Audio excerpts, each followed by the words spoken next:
এই ছোট্ট ছোট্ট পায়ে চলতে চলতে ঠিক পৌঁছে যাব, সেই চাঁদের পাহাড় দেখতে পাবো। এই ছোট্ট ছোট্ট শিশুগুলোর মনেও সেই একই স্বপ্ন, তারা পড়াশোনা শিখবে, উজ্জ্বল ভবিষ্যৎ করবে। সেই জন্যই কেউ খালি পায়ে, কেউ চুটি বা জুতো পরে নালা, খাল, বিল আল ডিঙিয়ে স্কুলে যাচ্ছে। পুরুলিয়ার আরশা ব্লকের কুদাগাড়া প্রাথমিক বিদ্যালয়ে যেতে গেলে নির্দিষ্ট কোনো রাস্তা নেই। ছোট্ট ছোট্ট ছেলেমেয়েরা পড়াশোনার তাগিদে উঁচু নিচু রাস্তা, কোথাও গর্ত, জল থই থই পড়ছে, খালি পায়ে তা পেরিয়ে স্কুলে যাচ্ছে। শুধু ছাত্রছাত্রীদের নয়, স্কুল শিক্ষকদেরও একই সমস্যার মধ্যে পড়তে হয়। 1962 সালে বিদ্যালয় প্রতিষ্ঠিত হয়। এলাকার একমাত্র ভরসা এই স্কুল। বর্তমানে 65 জন ছাত্রছাত্রী আর 2 জন শিক্ষককে নিয়ে পঠন পাঠন চলে। এখানে প্রধান সমস্যা রাস্তার। স্কুলের রাস্তার দাবিতে বারবার বিভিন্ন দপ্তরে আবেদন জানালেও সমস্যার সমাধান হয়নি, বলছেন ভারপ্রাপ্ত প্রধান শিক্ষক। এই স্কুলের প্রতিষ্ঠা হয়েছে 1962 সালে। সেই শুরু থেকে আজ অবধি স্কুলের কোনো রাস্তা নেই। আর আমরা মাস্টারমশাইরা অনেক কষ্ট করে সাইকেল, আমাদের মোটর সাইকেল ওই পাশের গ্রামে রেখে পরে আসি। প্রতিদিনই জীবনের ঝুঁকি নিয়ে ছেলেমেয়েদের স্কুলে যেতে হয়, অভিযোগ অভিভাবকদের।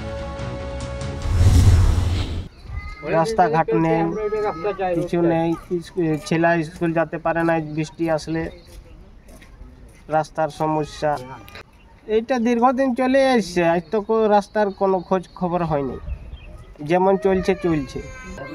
আমরা ভালো চাই, রোড চাই, না এরকমটা দীর্ঘদিন থাকবে আর চলছে এইরকমটা, তো ছেলে স্কুলে যেতে পারছে না। পুরুলিয়া জেলা পরিষদের সভাধিপতি নিবেদিতা মাহাতো বিষয়টি খতিয়ে দেখে সমস্যা সমাধানের আশ্বাস দিয়েছেন। এটা সত্যি একটা দুঃখজনক ঘটনা আমার মনে হয়েছে। যেখানে স্কুল আছে সেখানে ছাত্রছাত্রীদের পড়াশোনার জন্য স্কুলটা, সেখানে যাতায়াতের যে এখনো কোনো যোগাযোগ করা হয়নি, যোগাযোগ ব্যবস্থা অবশ্যই আমরা দেখতে হবে। জন্য হয়তো প্রশাসন চেষ্টা করেও করতে পারেনি, তো অবশ্যই আমরা খোঁজ নিয়ে দেখব যাতে স্কুলটার রাস্তাটা করা যেতে পারে এবং স্টুডেন্ট যারা আছে, ছাত্রছাত্রী, তারা ঠিকমতো ভাবে স্কুল পৌঁছাতে পারে।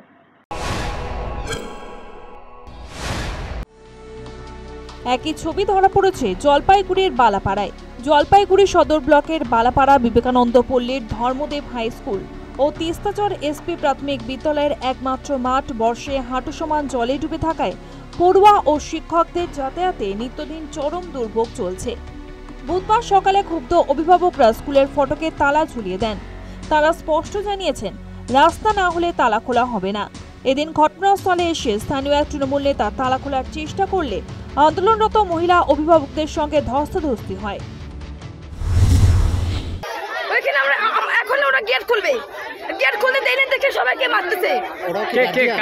ওরা বলে এখানে গার্জিয়ান বলে এখানে স্কুলে পরীক্ষা। আমি বললাম যে স্কুলটা গেটটা খোলো, আপনারাও এর আগে রিপোর্ট করেছেন, স্কুলের গেটটা খোলো। স্কুলের সাথে যদি কোনো কথা থাকে গ্রামবাসী আমরা সকলে মিলে আলোচনা করে করি। রাজনীতি দাদা, মহিলাদেরকে আগে করে দিয়েছে, এটা হলো রাজনীতি।